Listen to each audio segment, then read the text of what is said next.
नमस्कार, MMC news में आपका स्वागत है और आपके साथ मैं हूं नेहा हबीब खान। वसीम रिजवी ने अपील की है लोगों से, पुलिस से, अधिकारियों से। हालांकि वसीम रिजवी फिलहाल जेल में बंद है। हेट स्पीच के दौरान जिस तरीके से उन्होंने बात कही थी, एक समुदाय को टारगेट किया गया था हरिद्वार संसद से, यानी धर्म संसद के दौरान उन्होंने हेट स्पीच का इस्तेमाल किया था, कई शब्दों का इस्तेमाल किया था, अभद्र भाषाओं का इस्तेमाल किया था, जिसकी वजह से उनको जेल जाना पड़ा है। लेकिन सवाल यह है कि जेल के अंदर ट्विटर हैंडल के जरिए अब ये कहते नजर आ रहे हैं कि मेरी पत्नी और मेरे परिवार को खतरा है। खतरा किससे है? जिहादियों से खतरा है। खतरा उन मौलानाओं से है। हालांकि मौलाना का नाम नहीं लिया गया, जो मौलाना शामिल है उन तमाम लोगों का नाम नहीं लिया गया, लेकिन जरूर कहा जा रहा है कि जिहादियों से मेरी पत्नी और मेरे परिवार को खतरा है। लेकिन सवाल यह है कि जब अपने परिवार, अपनी पत्नी से इतनी ही मोहब्बत थी तो अचानक धर्म बदल क्यों लिए? मजहब को ठेस पहुंचाने की कोशिश क्यों की?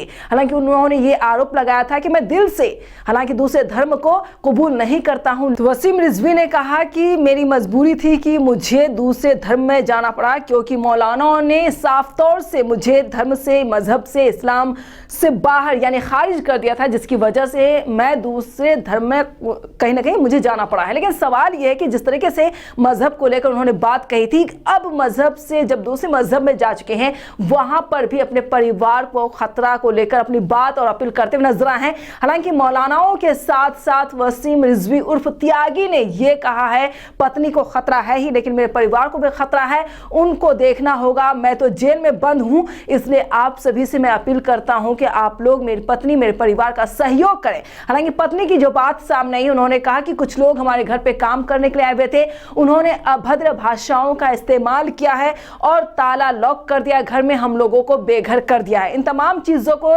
ट्विटर हैंडल के जरिए त्यागी ने बात कही है। लेकिन सवाल यह है कि इतनी ही मोहब्बत अपने परिवार से है वसीम रिजवी को, तो क्यों बाहर चले गए, यानी दूसरे धर्म में क्यों चले गए? हालांकि उनका भाई हो, परिवार हो, उन्होंने साफ तौर से उन्हें बेघर कर दिया था जब वो कुरान की आयत को लेकर सवाल उठा दिए थे।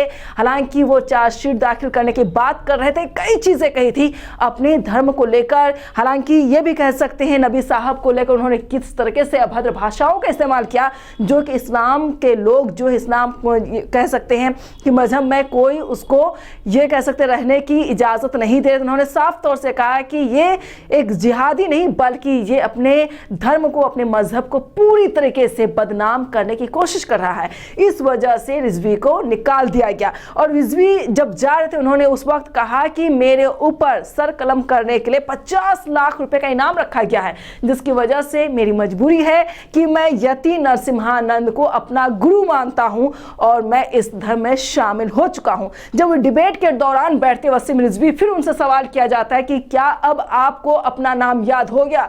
तो वो कहते हैं हाँ, मुझे मेरा नाम याद हो गया, लेकिन मैं दूसरे धर्म में अब आ चुका हूं। वसीम रिजवी नहीं बल्कि जितेंद्र त्यागी मेरा नाम है। कई बार नाम लेते हुए भूल जाते थे कि उनका पूरा नाम क्या रखा गया है। हालांकि ये उन्होंने ये भी ख्वाहिश जाहिर की थी, उन्होंने कहा था कि जब मैं मर जाऊं तो मुझे दफन नहीं किया जाए, बल्कि मुझे अंतिम संस्कार किया जाए। मैं चाहता हूं कि मेरा अंतिम संस्कार हो। उन्होंने कह सकते हैं मरने से पहले कब्र भी बनवाया था, उसे भी ध्वस्त करवा दिया गया, वहां से भी खारिज कर दिया गया। लेकिन बात वहीं अटकती है कि जिहादी कौन है? अपने ही मजहब को लेकर जहर घोलने वाला वसीम रिजवी अब अपने परिवार को लेकर गुहार क्यों लगा रहे हैं?